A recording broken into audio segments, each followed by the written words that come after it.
Руководитель Центра «Проевропа» в Камрате отметила, что целью проведения такого мероприятия в первую очередь являлась демонстрация культуры всех этносов, проживающих в автономии. Для нас этот фестиваль – это не просто праздник традиций и культуры.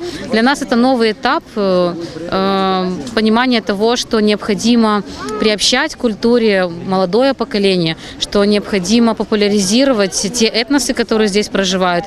И, конечно же, научиться все-таки создавать диалог между различными этносами. Это очень важно, потому что регион очень мультикультурный, где проживают гагаузы, болгары, молдаване, украинцы. Очень сложно между нами выяснять какие-либо отношения. И поэтому этот фестиваль ознаменует именно то, что мы можем на одной сцене, на одной площади, в одной хоре объединить все эти этносы и сосуществовать дружно в мире и согласии. Ярким носителем гагаузской культуры является село Бишалма. Его музей славится своим богатым материалом об истории, традициях, обычаях гагаузов. Директор музея Людмила Марин высоко оценивает проведение подобных фестивалей, так как видит в них сохранение наследия нашего народа.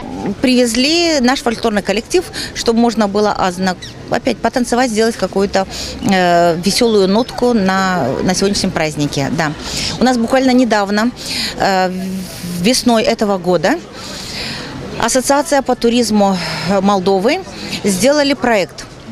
И поэтому, согласно этого проекта, 15 музеев Молдовы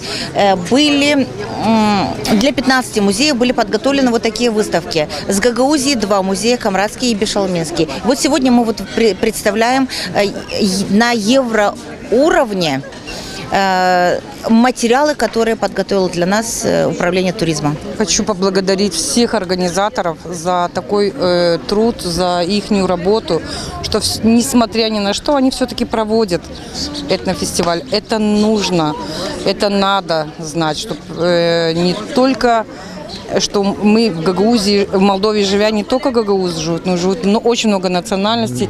И вот здесь мы только узнаем друг друга. Ну, вы знаете, если нет усидчивости, тут ничего не получится.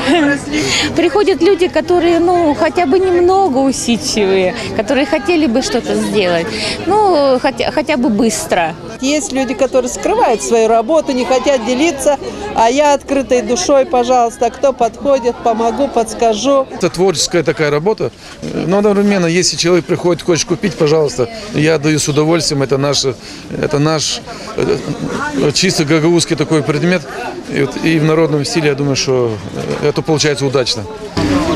К сожалению, я не гагауз, но я знаю, что приглашают нас, то есть открывают. Нужно прямо из горла обязательно сделать глоток вина. Сказать «Салыка Лаверсен» и «Буюрин дюйне». Фестиваль, проведенный на центральной городской площади Камрата, горожане и гости столицы автономии считают полезным мероприятием, поскольку он объединяет разнообразные культуры в единую под названием «Культура Республики Молдова».